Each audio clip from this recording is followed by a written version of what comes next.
Toya still don't know how to be accountable.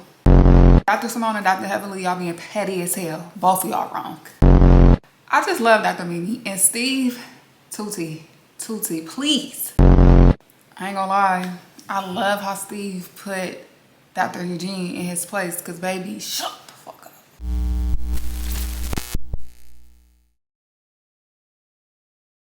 What's up, y'all, and welcome back to This With The News. If you are a returning subscriber, thank you so much for coming back to watch my videos. If you are new here, please like, comment, and share this video. And welcome to the family. Thank you. So today we will be recapping Married to Medicine Season 12, Episode 15, The Reunion Part 1. Now, this will be a two-part reunion, and I was kind of like, bombastic side-eye, because what you mean two parts?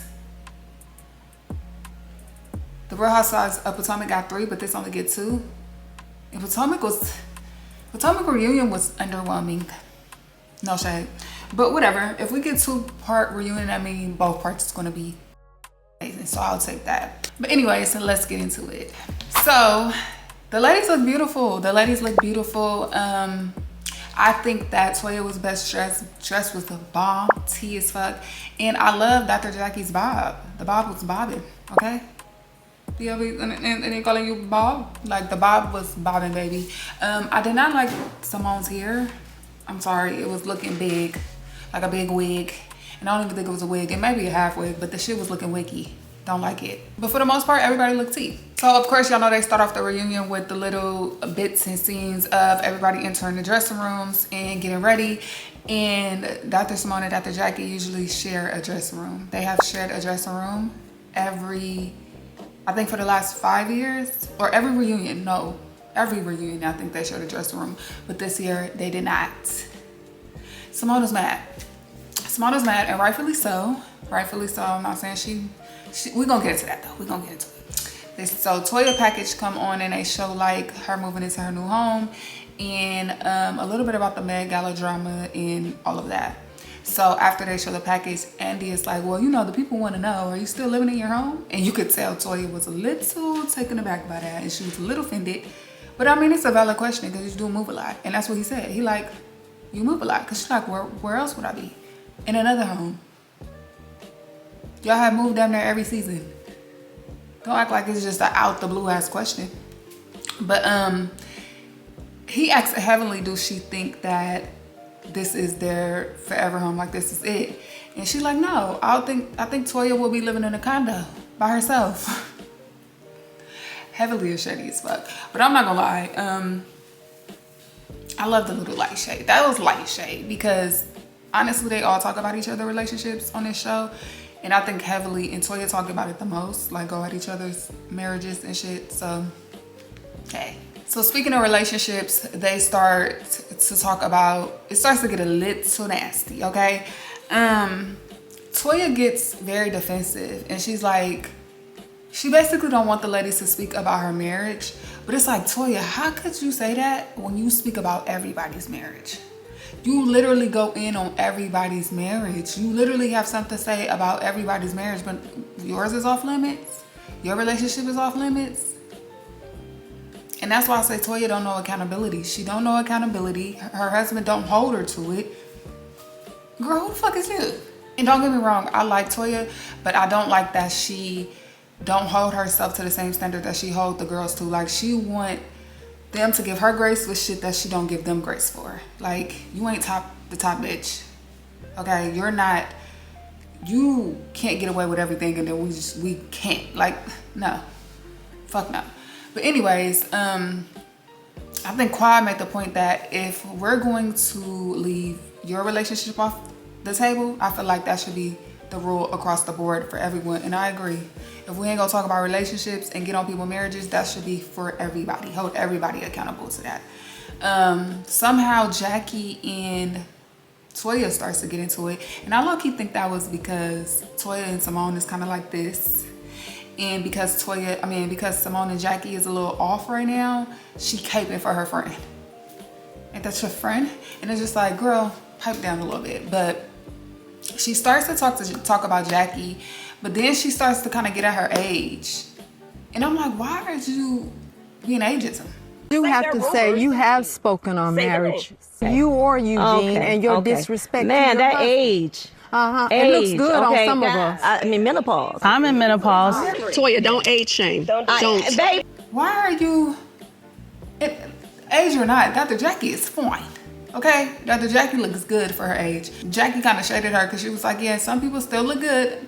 She's talking about herself. She do. You cannot say Jackie don't look good. Dr. Jackie looks good. And so you're like, well, I'm almost 50. I'm not shaming nobody age. But I'm about to be 50. I can talk about age all I want. But you were. You were. And how could you talk about Dr. Jackie's age when you're sitting next to somebody who's the same age as her that you're super buddy with? Okay. So of course they bring up the incident that happened with Eugene and Toya when she cussed his ass out at the party, because that's exactly what it was. She cussed that man out. Okay, from the rooter to the tutor, did him wrong, did him in. And Mimi and them was not wrong. If this is what you do in front of us, what do you do when we're not here? Now, Eugene did do an interview with Carlos King, Eugene and Toya, and he said that he likes that she's that way, like assertive or whatever.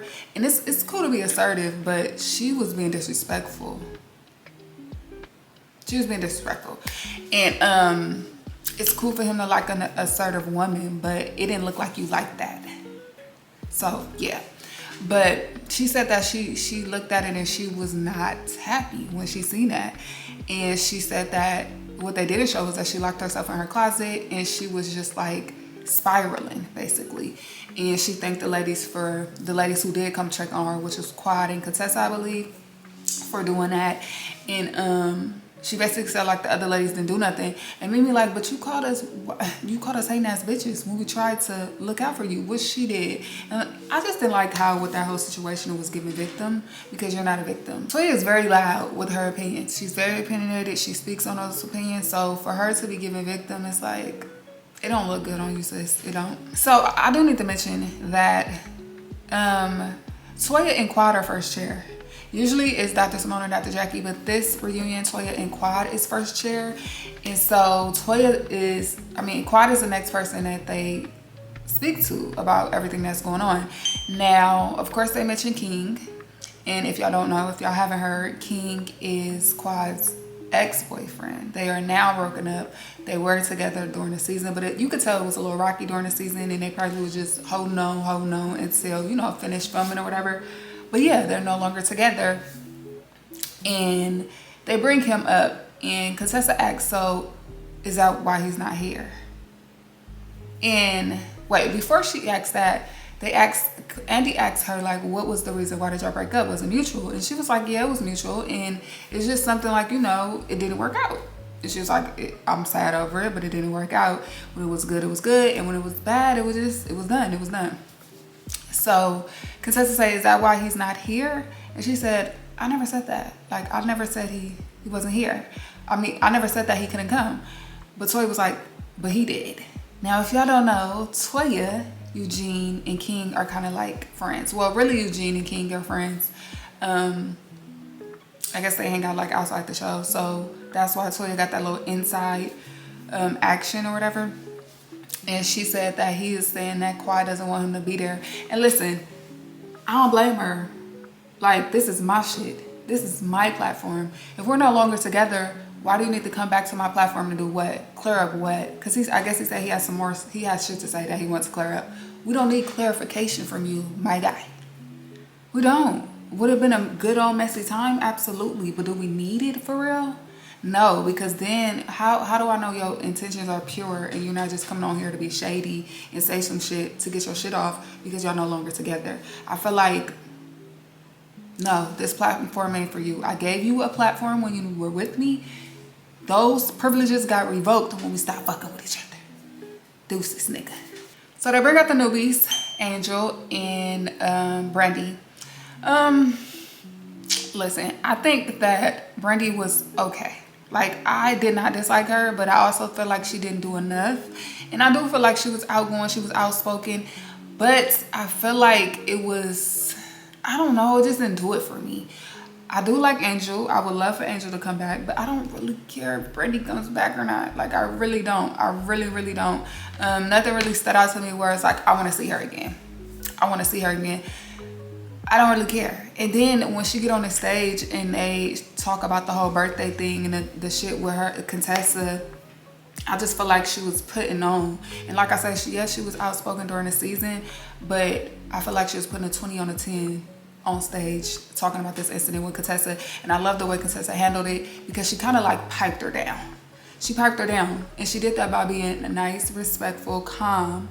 And it's like, you can't be rah-rah with somebody who's literally sitting next to you like, yeah, okay, well, I'm telling, it's no way to go up against that. Like, you know, you just look dumb if it's like arguing with a wall. So I love the way Contessa handled that. And speaking of that incident, let's just talk about for a little bit. So basically, y'all know Contessa had her birthday party, and she planned her birthday party. Her husband paid for it, but she planned it. And she said she planned it because she didn't feel like he was gonna do what he wasn't gonna get it right like she was. Now Brandy's birthday was a couple days later, and Brandy had a dinner that her husband paid for everything, right?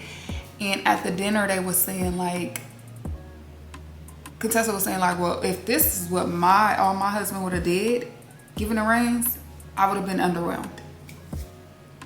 Listen, dinner, party, whatever floats your boat, cool. But what I didn't like was that they tried to make it seem like Contessa was in the wrong for speaking her mind about that. But how? When y'all were literally talking about that girl and the fact that her husband didn't have no parts in the party. And yes, Contessa has a few words about it too.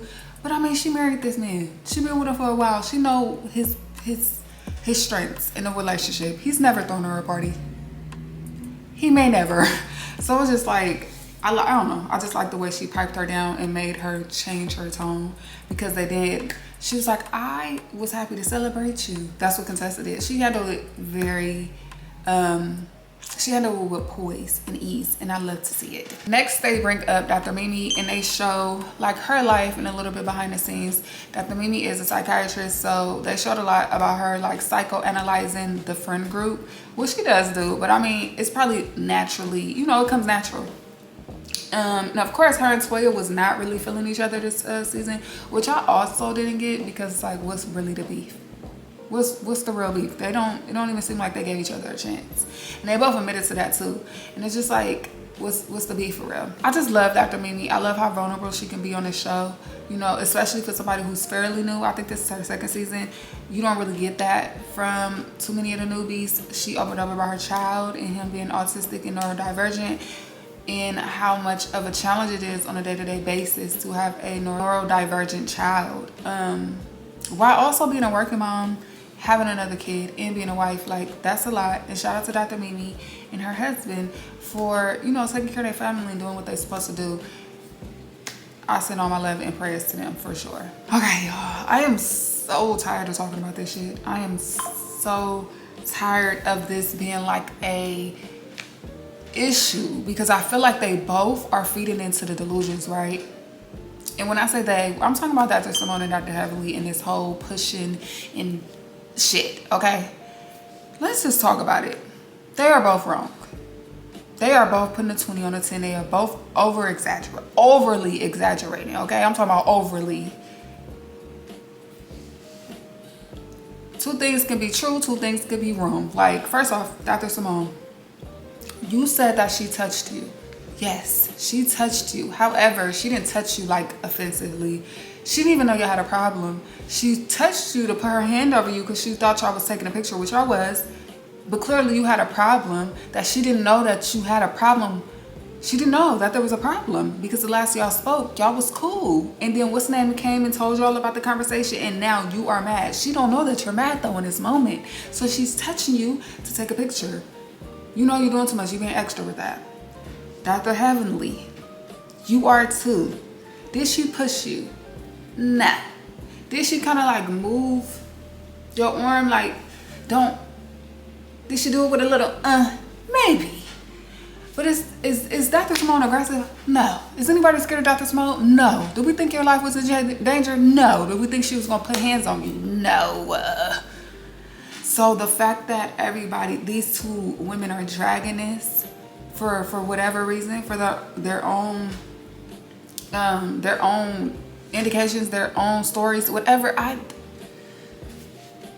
it's sad to see, and it's sad to see that this is the dissolve of Jackie and Simone's relationship too, because Jackie is in the middle of two friends and she feel like she has to word things correctly to make both friends feel comfortable. Like, that shit is weird, bro. It's weird. And if they would have just already shut this shit down, it wouldn't have been a problem. When Jackie went to Watch What Happened Live and was talking to Andy, it would never even came to that, because it would have already been shut down by these two grown-ass women. They acting like little ass kids, and I hate to see it. I hate to see it. Okay? I really do.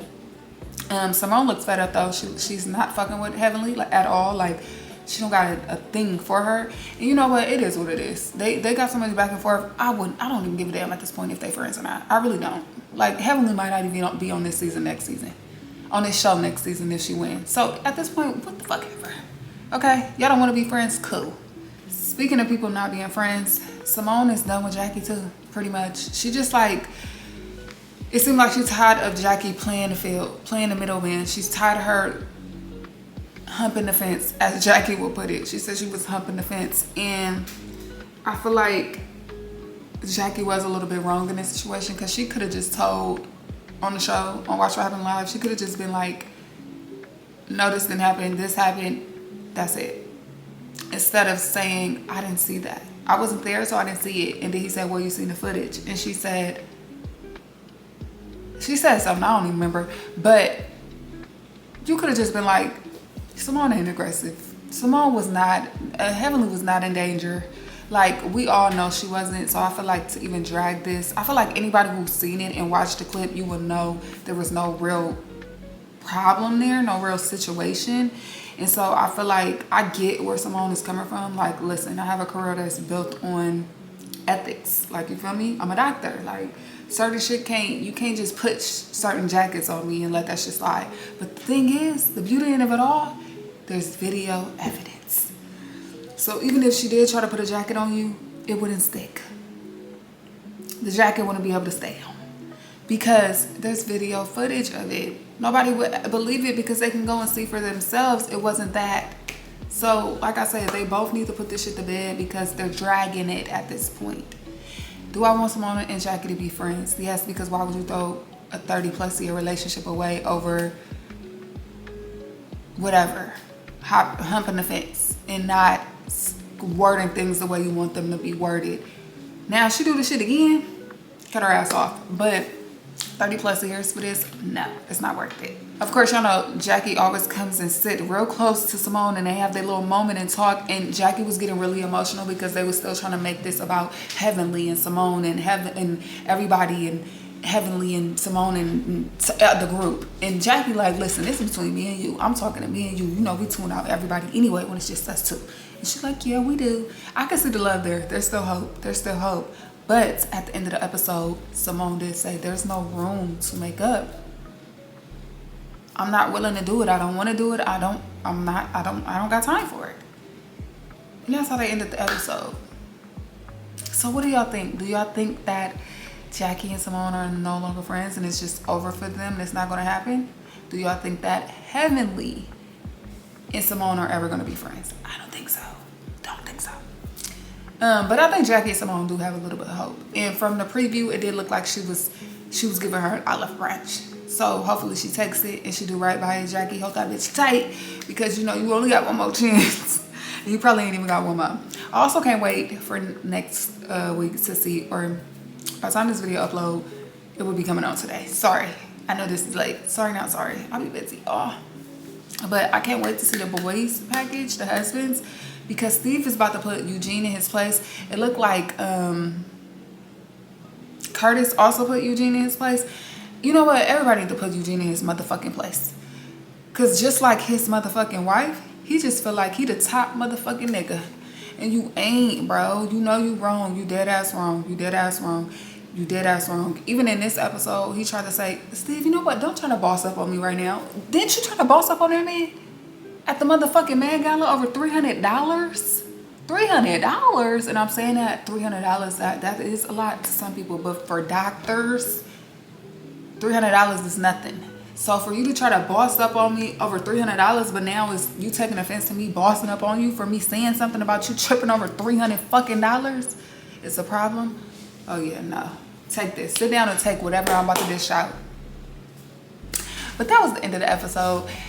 Please like, comment, and subscribe to the channel. And if you made it to the end of this episode, please drop a purple heart below. And I'll see you guys next time. Bye, y'all.